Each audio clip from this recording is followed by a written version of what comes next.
Hi, everyone. Good evening. My name is Jessica Richmond. I am a fourth year medical student at SUNY Downstate in Brooklyn, and I am thrilled to be here tonight as one of the FuturePedsRes co-webinar leads. And I'm lucky to be joined by our organization directors, Mahima and Morgan, if they want to introduce themselves as well. Hi, everyone. I'm Morgan. Welcome to the webinar tonight. We're so excited to have you. Again, I'm Morgan. I'm one of the co-directors of FPR this year, along with Mahima as well, and I'm a fourth year at the Penn State College of Medicine. Yep. Hi, everyone. I'm Mahima. I'm one of the other co-directors, also fourth year at the University of Illinois. Thanks so much for joining us today. We have a fantastic panel, and it's going to be a really productive session. So we're here tonight to discuss navigating interviews, and we are joined by a wonderful group of panelists. But before we begin, again, I'm Jessica, and Banu is the other webinar lead along with me. And then we're very lucky at FPR to have great support through APPD, especially Dr. Dell, who works at Case Western Reserve University School of Medicine, and he'll be speaking on behalf of our group tonight as well, just for some perspective on interviewing. And then in a lot of the behind the scenes work, we have to thank Colleen Hughes. She helps make all of the technology possible. We'd also like to thank our ComSet faculty advisor, Dr. Thompson. She works at Boston University and Boston Medical Center for all of her work with us as well. So, as mentioned, tonight we're joined by a wonderful group of panelists. We have Dr. Walker Descartes, we have Dr. Knight, Dr. Willard, and Dr. Federa, and we'll get to hear from all of them in our Q&A session in just a little bit.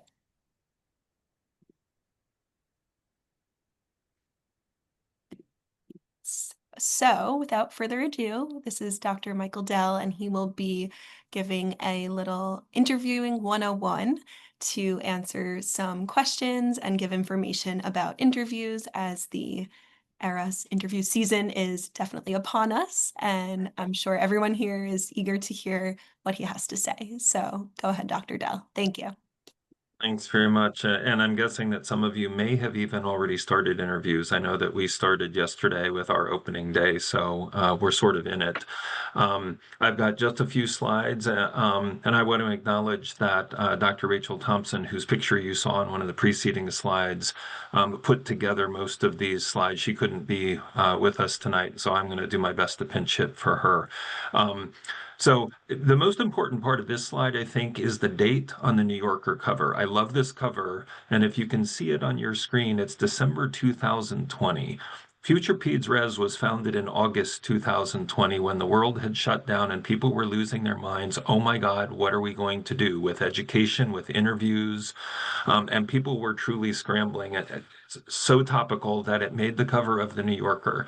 And so I don't think I need to spend a lot of this time on this slide in 2025 because this is no longer new. So I think we can very briefly call out what is so familiar to all of us here. It is still worth prepping. Go through and make sure that you've got the right time zone, make sure that you've got the right time for your interview, do your sound check, be aware of your surroundings. I think it's ambitious that this woman in this interview has 2 cats free range during the interview. They are going to show up on her screen. I would not recommend that. Be dressed at least from the waist up, the way you want to present yourself. You don't have to do the dishes, but you should probably have a privacy screen to hide them behind you. And then understand that things may still go wrong. And this is going to be the segue into how to truly prepare for your interview. If something does go wrong, keep your cool, apologize, but remain poised. And remember that the way you present yourself is the beginning of your job interview. If I'm interviewing somebody, in no way, shape, or form do I believe that I can tell during a 15-minute interview what kind of doctor somebody is. That's just not possible. That's what the rest of your application is for. Your CV, your transcript, your MSPE, the wonderful letters from the people who have actually seen you do doctoring things. But what I will notice is, oh my goodness, if they completely lose their stuff when their internet connection is is a little fussy or things are not going exactly the way they planned, what are they going to do when there's actually a sick kid in front of them? So here's your chance to start modeling those skills. So why don't we go on to the next slide? And in that same theme, then, part of what I will notice if I'm interviewing somebody is how do they prepare for the interview? Because these are going to be the same skills that I'm going to notice when they're picking up a new patient, reviewing a new chart, pre-rounding before they come on rounds with me as a hospitalist. So again, you're not just showing me your interview skills, you're actually giving me a glimpse into your doctoring skills and how you roll when it comes to prepare for important interactions.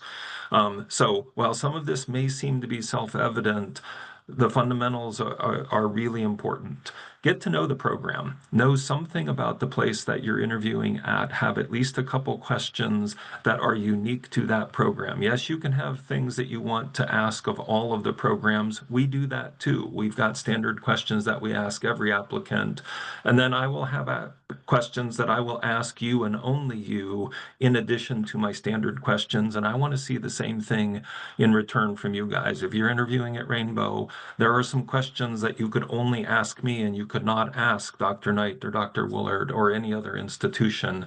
That shows a sign of interest and it shows some preparation and the ability to individualize care. Being organized, of course, we already talked about, be on time, be prepared. And then preparing for commonly asked questions. Now, a disclaimer here, this is not the segment of the talk that is meant to make you guys absolutely crazy. You cannot prepare for every question that might come up in an interview, but there are some that are completely predictable. So first and foremost, and we can look over at some of the guidelines that Dr. Thompson prepared in these commonly asked question boxes. First and foremost, know your own application. If it's in your CV, if it's in your application, it is fair game. And you should never be surprised when I say, hey, I see that in your third year of med school, you led this really interesting group. Tell me about your role in that group. You cannot be surprised by that question. If there's something in your CV, be able to describe what the activity was, what was your role. And then these behavioral questions are really becoming quite sexy in the land of interviewing. Not just, oh, I see you did that, but what was the hardest part of that activity? No activity ever goes exactly the way you planned it to. What was one thing that you might have stubbed your toe on? If you had to go back and do that again, what would you do differently? What was your best lesson learned? What are you proudest about from that activity? These are the kinds of behavioral questions. Yes, some may be relatively, I'll say, low-level behavioral questions. Tell me about a time that you were challenged and how you handled it. I would recommend that you then anchor it to your CV, but I think what you'll notice is that really skilled interviewers will link it to your CV for you. They'll pick out an activity and then want you to say what you learned from it, what were the challenges, how did you grow from that. If we go back to that top box, people might ask you about challenges or concerns. It may be something you spelled out. And if there's something that you know that you want to inject into the conversation, be prepared with a narrative of how you want to bring that up. A lot of people will ask me as one of the student advisors at CASE, what do I do with this thing that may not be the shiniest object in my application? And I tell them over and over again, control the narrative. Don't sit there and hope that it won't come up, because if they see it, and they will see it later, they're going to review your application quite thoroughly. If they see it later and you have not had a chance to explain it, humans are humans and they will fill in the blank with their own narrative, and you don't want them to fill in the blank for you. So if you know that not everybody will have that thing, but if you have one of those things that you need to make sure you get a chance to explain, be ready with your narrative of how you're going to bring that up and explain what happened. And then be aware that people will often try to set the mood with a cute question. If you were a flavor of ice cream, what flavor would you be? If you were an animal, what animal would you be? You're not going to be able to anticipate all of those questions, but if you can anchor on who are you, and the kind of way that you want to present yourself, that's always a pretty good answer. well, I'm not the flashiest person, but I'm reliable and I'm always there for you. So maybe I would be vanilla ice cream. It's not the flashiest, but it is the number one most sold flavor of ice cream in the world for a reason. It's always there for you. It goes with everything. And just as an example of how you might talk your way through it. All right. So if that's about getting ready for some of the questions they might ask, and again, know yourself, know your application are the two best ways to prepare. Why don't we go to the next slide? This, I hope that you've actually already done some of, understanding about the match process. But if you haven't, I would strongly recommend that at some point you go to nrmp.org and scroll around. I am blown away by the amount of information that is available to everybody, program directors and students, about the match process. They've got some wonderful instructional videos just spelling out how this computer actually puts people together, as well as tons of statistics about things that will get you interviewed, things that will get you on a match list. I will also say, importantly, it's got the code of conduct on there, things that is expected from all of us. Neither side is allowed to record these interviews, for example. And then having just talked on the last slide a little bit about things you should expect to be asked, the code of conduct actually spells out very clearly things you should not expect to be asked. Things about age, gender, disability, religion, ethnicity, sexual orientation. These things are off limits, and you guys should feel empowered. Hopefully, no one is going to cross that line. They can't ask you about where are you going to rank our program or what other programs are you interviewing at? Are you applying in any other disciplines? These are all off-limit questions. And so you should have some thought, at least a little, how you might politely say, hey, I'd rather not talk about that. And you are empowered to say, I'd rather not talk about that. I might go so far as to say that unless it's the program director would probably like to know from you afterwards that they've got interviewers that are asking these forbidden questions, because that's not how any of us want to present our programs.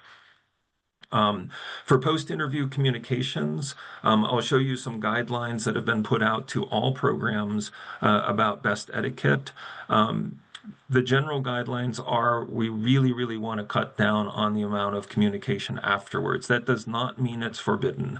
If a question comes up later that you didn't think to ask, every program director is going to want you to reach out and say, hey, could you give me a little bit more information about X, Y, or Z? If there is a late arriving piece of your application, you were elected to AOA, you got a publication, maybe one of your letter writers just spaced and was really late getting their letter in, we would all like the alert that you added something important to your application. What we don't want, and we're really trying to discourage what once was a rampant habit, was the love letters.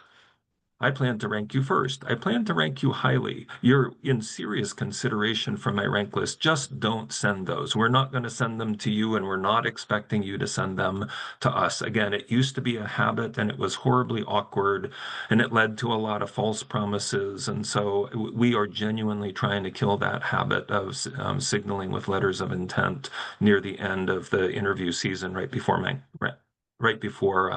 rank lists go in. All right. Next one, please. If you want to take a second to scan this, again, if you go to nrmp.org, you're easily going to find the timeline. Obviously, we have already released the applications and we're in the interview season. What I really want to spend some time on here on this slide is just this voluntary program rank order list. And you'll notice, in fact, if you go to that link to the NRMP calendar, unfortunately, the rank list lock is not on that list. So for those of you who have not heard, internal medicine and pediatrics, I think also vascular surgery, but really medicine and peds this year, have enrolled in a program with NRMP such that between February 2nd and February 9th, for those programs that have enrolled, residency programs will submit their rank list to NRMP and then they're done. They cannot touch it again. So that between February 9th and when your lists are due on March 4th, we can host second looks that will not influence your position on the rank list. It is a way of certifying that this is completely and utterly optional. If you would like to attend these second look days just to get a better sense of where you might be spending the next 3 years, you may. But the program directors who have entered this pilot program cannot change their lists. They're already submitted to NRMP. Not every program is doing this. And in fact, the last I heard, it was about 2/3 of the pediatric programs had signed up for this pilot, but that means that about 1/3 of them hadn't. So this information should be obvious to you, and I expect that all program directors will bring this up during their spiels to the applicants of whether they are or are not participating in the pilot. But it's there so that that you guys are aware of that extra date that's not on all of the publicly published guidelines. I think the rest of it is fairly self-explanatory. So why don't we go to the next slide to keep us moving along? Here's one more thing, the last thing that I have for you to scan. So if we go back to that origin story for FuturePedsRes in 2020, where a couple of very ambitious students put together a student group to help guide other students, we were doing the same thing. And a group of program directors from APPD and student directors from COMCEP and pediatric chairs from AMSPDEC got together and said, hey, we need to come together and pretty quickly put out some national guidelines so that we're all doing the same thing, and this isn't the Wild West. That group, by the next year, included student organizations like FuturePedsRes and NextGen Peds, and has stayed together every year since, revising and refining the guidelines within pediatrics, at least, of how we're all going to behave. What you see on your screen here is just the bullet points for applicants, but if you scan this document, you'll see there are similar bullet points for programs, and then it's a 6-page document guiding how should we release our invitations for applications. I'm not going to try and go through that whole 6-page document. You guys can read that for yourself, but I do want to highlight a couple of these bullet points here. The first is really important, that despite sessions like this, your best advice is going to come from the advisor that knows you and can individualize the recommendations for just you. There's only so much we can do in a one-size-fits-most session like this. It is ultimately going to come down to know yourself and know your application and have a trusted mentor. What is not individualized and really can be and should be considered generalized is that second point. If you can rank 10 programs, certainly as an MD or a DO graduate, and maybe get it up to 11 or 12 if you're an international medical graduate, if you have 10 to 12 programs on your rank list come March 4th, you will have a job next year. And this is being recorded. I will bet my medical license on it. I will bet my house on it. You do not need to rank 20 programs to have a job next year. You need to rank 10 to 12. And so if you've now sent out 40 applications and you got 35 interviews, you do not need all those interviews, and you can seriously consider politely declining some of them because you only actually need 10 to 12. How you make that decision goes back to bullet point number 1. Talk to your mentor, think about where you actually want to interview. But I think that the vast majority of program directors would say, we would love for you to talk to us and learn about our program. But if you already know you're not interested and you just put us on the end of the list because somebody told you you needed more programs on your list, they will not be offended if you turn down that interview. So now that you guys are holding some of the cards and know how many interviews you have, you should not feel obligated to over-interview if you're well above that 10 to 12, 10 to 15 target. And there is a general guideline there of if by November 15th or 2 weeks before you are scheduled to interview a program, you can withdraw. It does allow them to then turn around and offer those spots potentially to people on their waiting list. So I think that there's a piece of equity in this process that you guys control on your end. All right.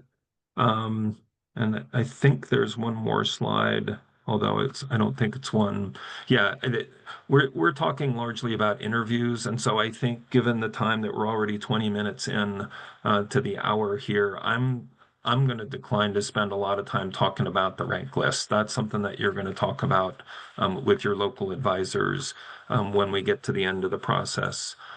Just to say that I hope it's clear to you guys that that the match process is applicant preferencing.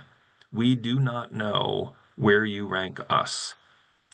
We when we sit around the table at Rainbow making our lists, somebody will ask every year, but do they want to come here? And for the last 30 years, I've been saying to the room, I don't want to hear that question again. It doesn't matter. Do we want them here is the only thing we should be discussing. And if we think you're our 10th best applicant, then we should rank you number 10. If you're the 100th most desired applicant, which is a really good place still, by the way, we're going to rank you number 100. And whether you put us first or fourth or eighth on your list does not matter at all. We're going to rank you based on how much we want you to come to our program. You'll decide on your end how much you want to be there or somewhere else. And that information just doesn't influence your chance of getting into our program. All right, I think that's all I've got, and certainly all I have time for. I want to make sure that all of our other panelists have equal opportunity to address their questions. And I'm happy to jump into chat management. Jessica, I'll let you decide whether you want to take some questions now or just move into the panel part. Thank you, Dr. Dell. I think we could probably start with our Q&A, and I think that might spark some other questions as we go along, but I appreciate you monitoring for any questions in the chat. So our first question this evening is for Dr. Walker Descartes and Dr. Willard, but it's a two-part question. The first is, if you do not receive an interview at a program that you're very interested in, should you follow up with any sort of letter of interest? If you did receive an interview at a program you are no longer interested in, how do you professionally decline or cancel that interview?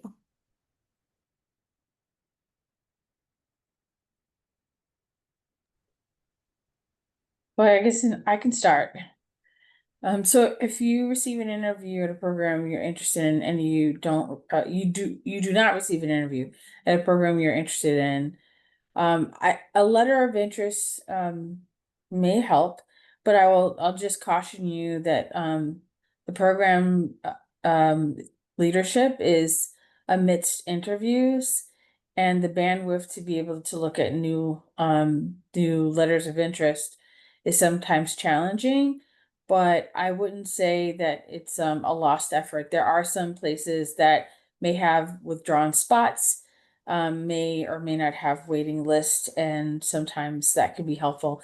If your letter of interest is accompanied by an update in your application, like maybe you did not have a step 2 score before and that's now available, that might change things for a program that may not be looking at your application but may have screened you out, for example, because you didn't take your step 2. So if it has new information that might be helpful and might catch someone's eye, it's just not a guarantee. If you've decided you don't want to apply to that program anymore, a professional decline would involve getting in touch with the program coordinator who's handling the application, sending a letter indicating that you're no longer interested. I highly suggest that you do this.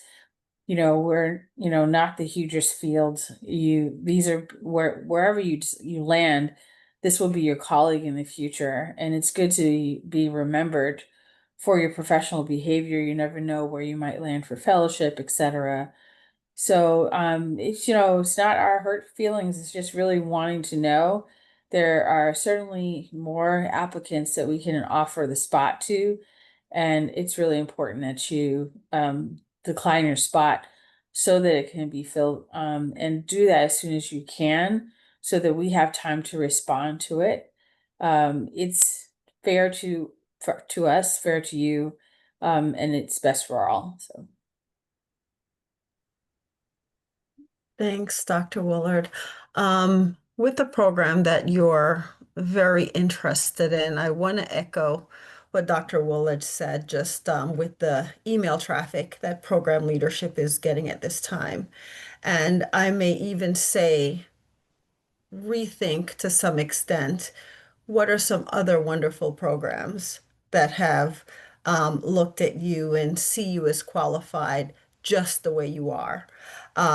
That being said, may not be a lost effort, but the program leadership that has the time of year to go through all the letters of interest just when they present in your inbox. There is no way to say this one is, I should look at this one first, second, or third.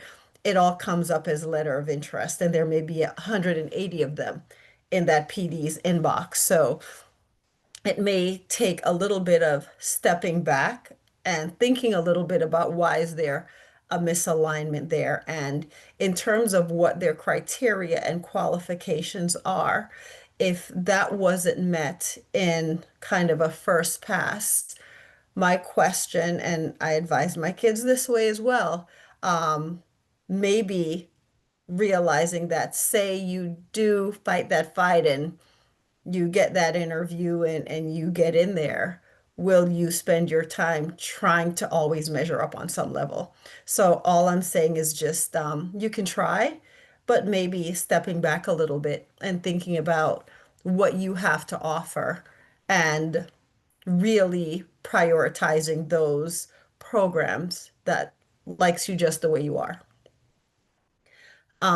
With the component of no longer being interested, I echo everything Dr. Woolard says.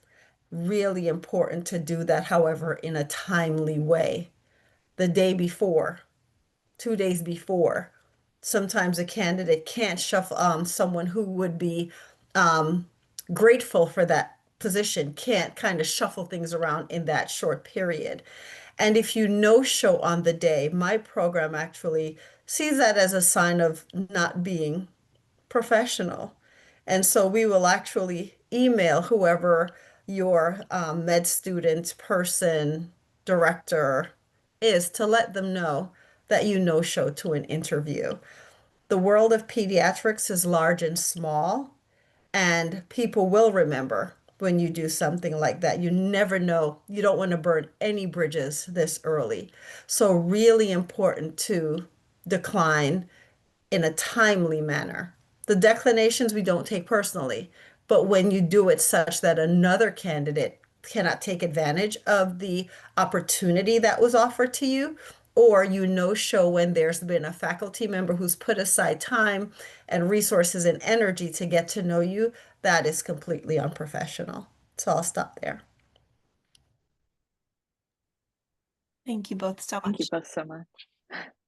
And we'll move on to question number 2 with Dr. Knight then. What advice do you have for applicants when scheduling interviews? Are there any advantages to interviewing either earlier or later in the season? Yeah, thanks, Morgan.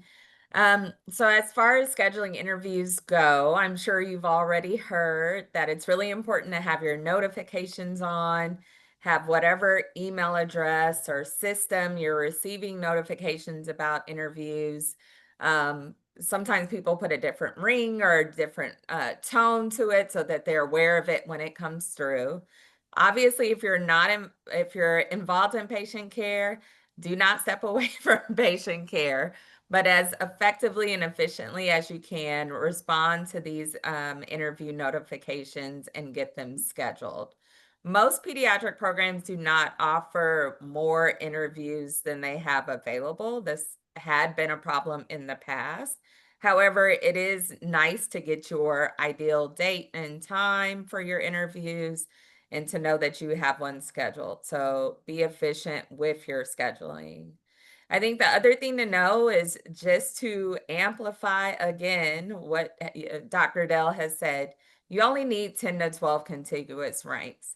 So please do not schedule 30 interviews. It is exhausting. It takes away a limited resource for other people who might really appreciate that spot. So if you have to interview at that 14th and 15th program because it's super important to you, that's fine. But really keeping in mind 10 to 12 is the goal.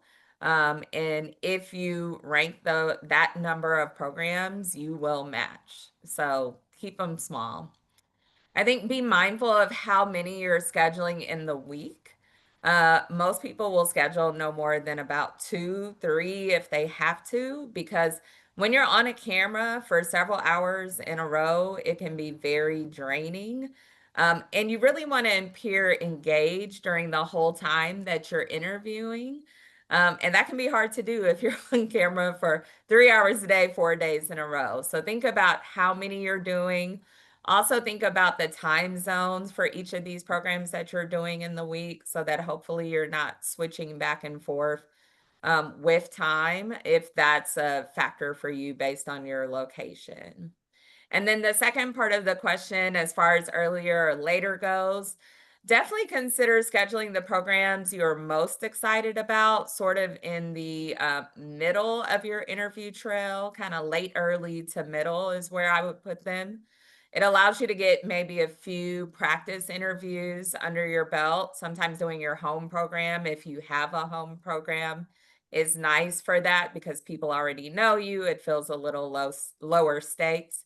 So thinking about doing those interviews earlier to get a little practice before you go into your high pressure situation. These are the programs you really like. They're not going to be high pressure, but you're going to feel a little nervous about them. Schedule those toward the middle. And then truly, if you're not enthusiastic about a program, scheduling it later so that you really can cancel that interview early as programs are, as your interview offers are coming through. I think that's it for me. Thank you so much. Thank you. And we're lucky this evening to be joined by a first-year resident, Dr. Vadera. She has very kindly donated time out of her busy schedule to answer some questions for us for somebody who has recently gone through the process. So for her, we want to know, what tips do you have for navigating a long interview day, especially over Zoom? And any other information you can share about the pre-interview and other social events that go along with a program's interview day. Thank you, Jessica. I'm so happy to be here. I was on the other side just a year ago, so I know what you guys are going through, and it's really fresh in my memory as well. But let's talk about tips that I had for a long interview day. So most of the interviews are anywhere from 3 hours to 8 hours long. And while you don't have to be in front of the camera the entire time, it does take up all of your day. I would start with a great breakfast, a great meal to set the mood for the day and so that I have energy throughout the day. And I would keep a water bottle next to me and a couple of snacks next to me so that I don't have to get up and go out of my room to get anything else. Um, if you're living with people, I would let them know the duration of your interview or how long you would be occupied in your room so that the noise disturbance is less in the house during that time. And that if other people are sharing their Wi-Fi, that the Wi-Fi usage is monitored during that time because I lived with my family and I had a couple of times where they were watching videos and the Wi-Fi would dip down and that would affect my interview. So especially during the 15-minute or 20-minute slots where I had my interview, I would let my family know that try to minimize Wi-Fi usage during that time. Um, Otherwise, keep taking notes during the interview so that you're engaged with the interview and you're doing something with your hands so that you can think, so that your mind is engaged and you don't get tired of the day. Um, and for those notes, I would say I used to write down what questions people were asking me so that when I reflect back on that program, I could also consider if these questions were meaningful enough for me while I'm ranking that program. Um, I would also jot down the answers that I talked about to see where I was doing and how I was doing during my interview day. And then for a pre-interview and other social events, I think it's a great time to learn about the culture of an interview and to ask questions that you otherwise won't be comfortable asking on the interview day. Um, I talked with a lot of residents and I had a lot of questions, but I would also suggest that you go to the program site before you ask questions or before you talk about your questions during these pre-interview events because you don't want to keep asking something that is readily available with one Google search. You want to ask more meaningful questions, questions that give you actual insight into a resident's life or the program's culture and the program's life. That's all that I have for today. Thank you so much for sharing that. I think that was probably very helpful for people getting ready to go into a busy interview season. All right, and then for question number 4 again, we'll have Dr. Walker Descartes and Dr. Willard. What aspects of the interview day should applicants focus on to help guide them ultimately to make their final rank list? I could take that one, Dr. Willard, since you so bravely went first for the last one. With the virtual interview landscape, and as program directors, we're speaking from a place that we didn't experience because it was all in person. And so, with the virtual component, I think it's really important what Dr. Vadera said, which is what you're getting from that day as well, because you're interviewing with the program, but you are interviewing the program as well as the program is interviewing you. So you definitely want to make sure that you're focusing to some extent on everything, because I do believe as we put together our interview days and think about how many hours, that's how would I say, that's a part of that day. We're being very purposeful about how that time is spent. And I think it's important because those 4 hours or whatever the case may be were purposefully planned or planned with purpose. You really should pay attention to everything, how it makes you feel. How are you interacting with faculty? How was the flow of conversation? What kind of questions did they ask you? Were they clinical questions to have you feel like you're being pimped about a topic?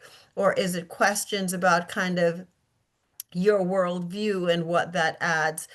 Do you walk away with an understanding of kind of the exchange that a faculty may have with a resident? It was also highlighted before about questions that should not be asked, was that asked and so on. So when it says what aspects of the interview day should, candidates focus on, I feel like with the purposeful planning that goes into a virtual experience, really important if it's 4 hours to make sure you're as engaged as possible. I know with our interview process, we give people a lot of off-screen time, to say you can shut your cameras off, grab a snack, whatever the case may be. But I think it's also important to, how would I say, think about how quickly you shut that screen off and you disengage. Sometimes it's time that you can actually ask a question or ask clarifications.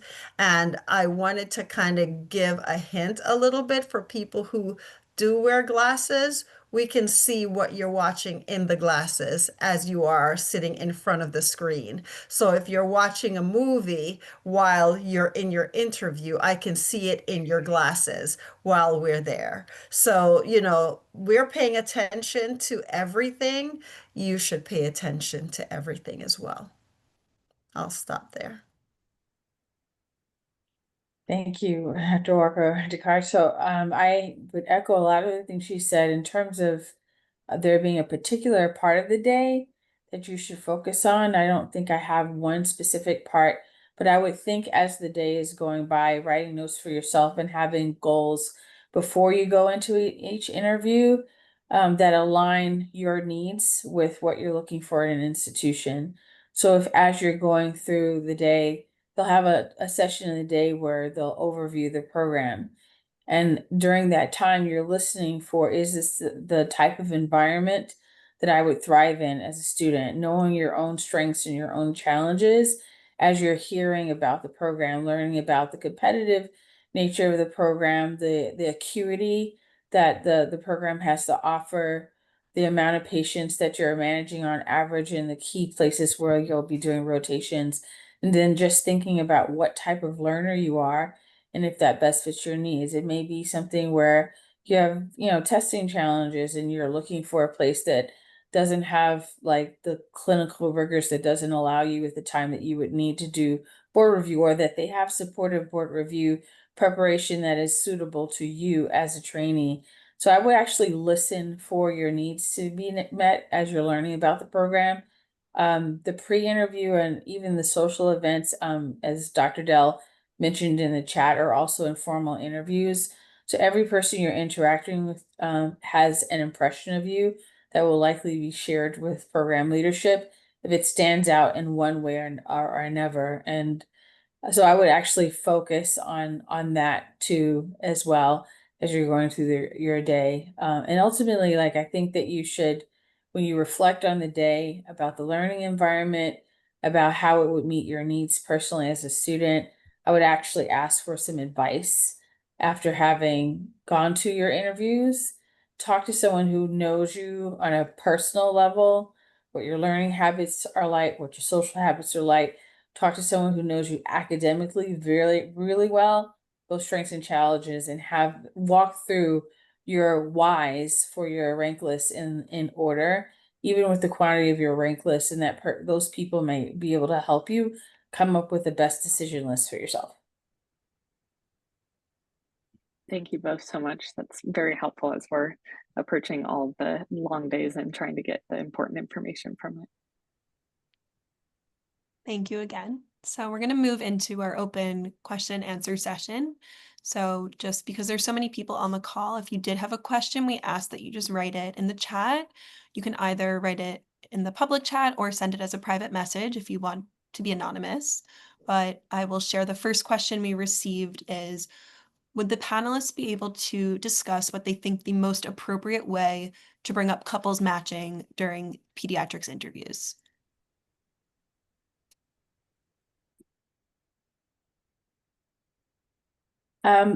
I've heard it, so one, you indicate on your application that you are couples matching, so programs many times will already know. I would, as you're answering questions that they may ask about things that are important to you, it can be something that you actually mention just in passing, kind of to talk about the fact that you and your spouse are both, or you and your partner are both applying.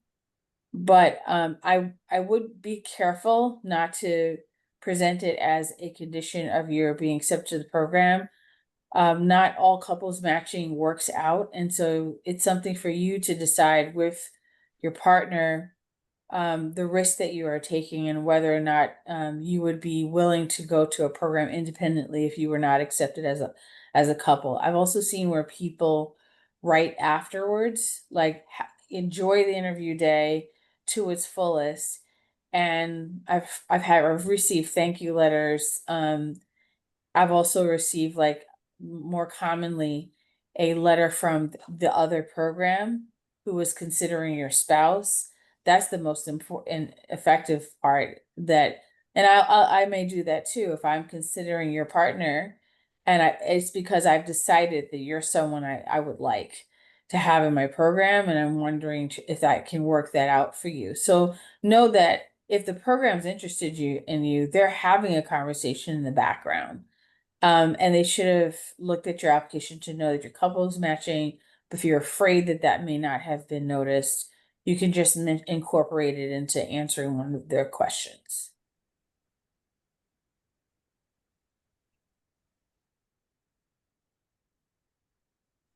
Thank you so much.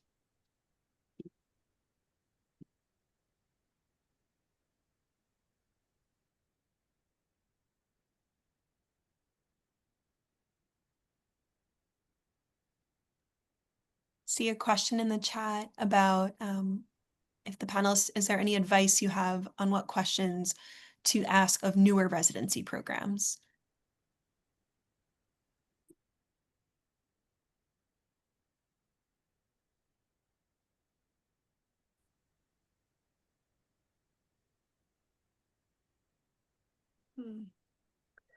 I think with most of those questions, it's not necessarily what questions to ask, but who should you ask your questions to? And a lot of more established programs have more kind of data and trends. So if I say board pass rate, so on and so forth, there may not be that established data or criteria that you can look at. I would say definitely what is going to be key is your interaction with the trainees and getting them to answer most of their questions to get an understanding of what is the experience thus far.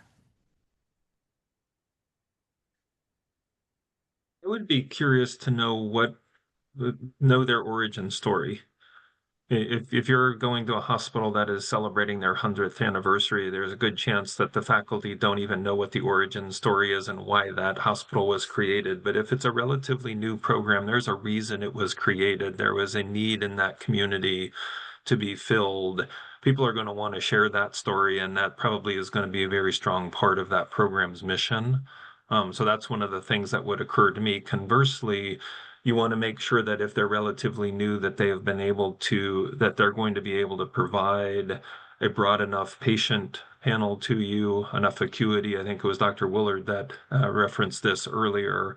So what are the clinics going to be like? What are the inpatient units going to be like if they're relatively new? And this is part of that origin story question, at least in my mind. Are they entering a competitive market, and who are they competing with for patients? Or are they in an area that was so underserved before that there really isn't that competition, and now they're going to be an anchor for that community? But I think it's fair to ask what kind of patient volumes you're going to see. That's how you learn to take care of patients, is by actually having patients come to your hospital. I had one other thing, which is a question about what supervision will look like, which hopefully they'll offer as they're orienting you to the program. I had the benefit of being part of a new program and one that's well established. And you actually want to know who's going to be supervising you. The smaller programs, that might be fellow, it might be direct contact with your attending. Neither one of those are bad things, but you need to actually understand what that will look like. And then the other thing is just what support you will have given the patient loads to ensure that the duty hours will requirements will be met, because often new programs have to have blended teams. And so getting an understanding of what the blended team is, that it will give you your supervision and help you to, get in the expected duty hours, that will be helpful. Mm-hmm. And that's why I said it's so important to speak to the trainees, because program leadership may say one thing, right? But that experience, which is going to be closer to your experience, is going to be really important.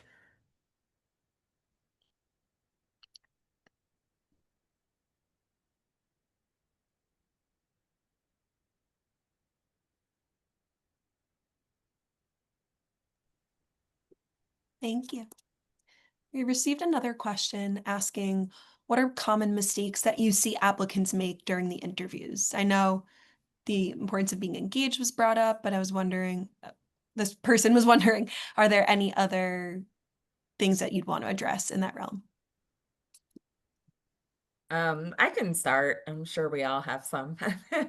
But I would say, first and foremost, not actually listening to the question being asked and answering that question is super important, especially with some of the standardized questions. They can have multiple components to the question. So if you need to take a note of the pieces, ask the person to repeat it, remind yourself what it is, but make sure that you're actually answering the question that's asked of you, is one thing to start. And I'll pause and let other people jump in too.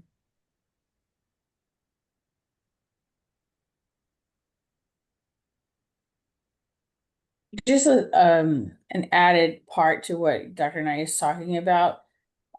Worse than not answering the question that was asked is utilizing one question to control a narrative that you wanted, that has nothing to do with the question being asked or is beyond answering the question that was asked.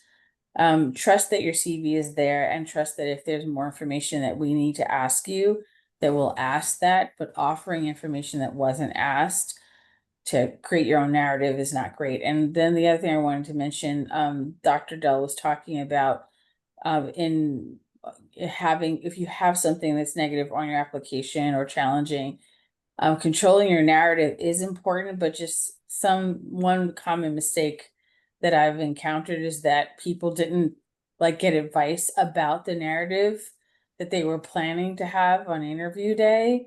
And sometimes the answers to the questions were actually hurtful answers for their application. So whatever narrative that you're intending to control during interview, please run that by someone who has experience in interviewing, in accepting applicants or in interviewing for residency. So.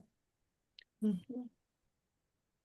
I think another point just highlight as Dr. Knight was talking about, as well as Dr. Woolard, is just when you ask a question and the person just rambles on and does not stop at all. So I think it's important if you find yourself being not as concise to just kind of pause to see, just pause. And if the person said no, continue to kind of take that, but you want to answer the question with appropriate elaboration. I think if you're too concise, but with appropriate elaboration to answer it. But the kind of rambling on sometimes with what Dr. Willard said, the added of just putting in a narrative that has nothing to do with really important that you're listening to yourself as you speak.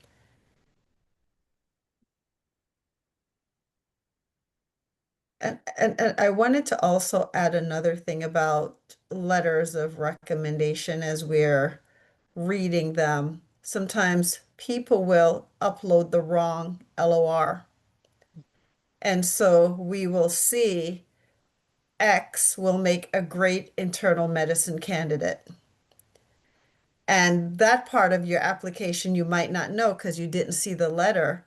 So there may be a question about Dr. Such and Such that, just to let you know that Dr. Such and Such wrote a letter that said you would be a great internal medicine candidate and we're a Peds program. So just want to let you know that.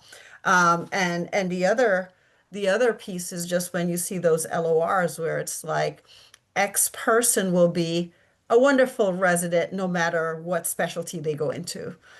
There's a part of it where we actually want to know that you want peds. So we'd like to see that voiced as well. So please just let your, maybe too late, but your letter writers know you're applying to pediatrics, you want pediatrics, and they should voice that. And to me, if I don't see that, it kind of tells me that the person may have other interests. So it's very important to call it out if pediatrics is what you're dedicating yourself to and that's what you want.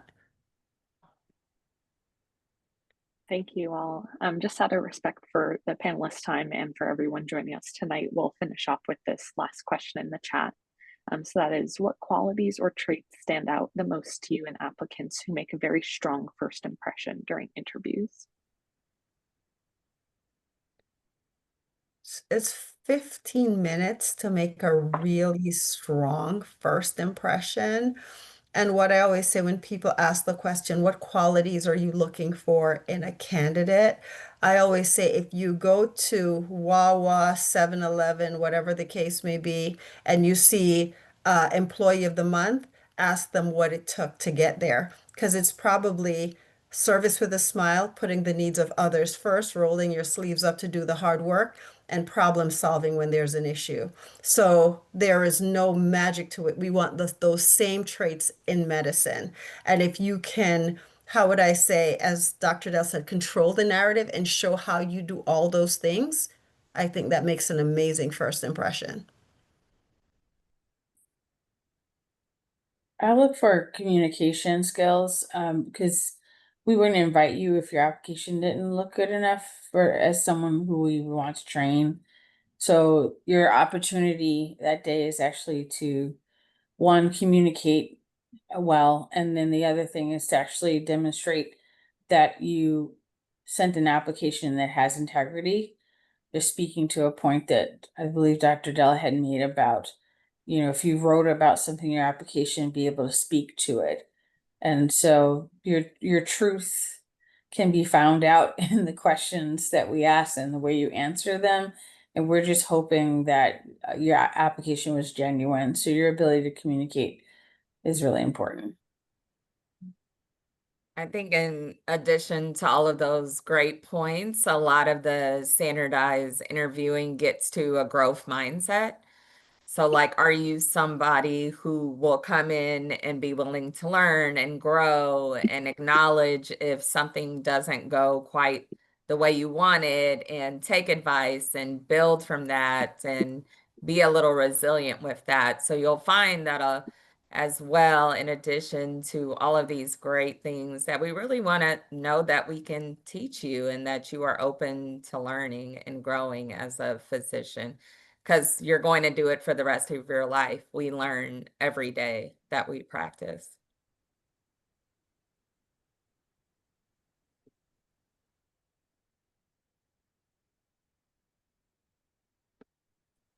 Thank you all so much. Again, for time's sake, we don't want to go over time if people have other commitments or in a different time zone.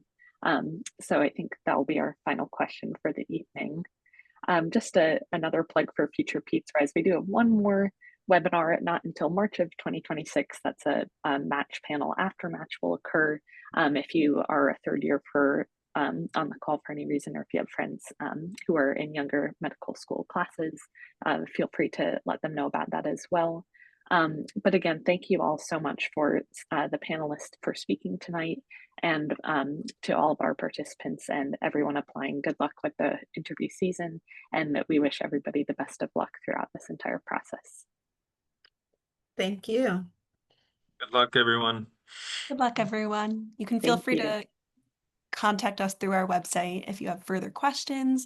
Thank you to our panelists for being here, and we wish everyone the best of luck during the interview season. Thank you. Good night, everyone. Thank Good you. night. Thank you. Good night.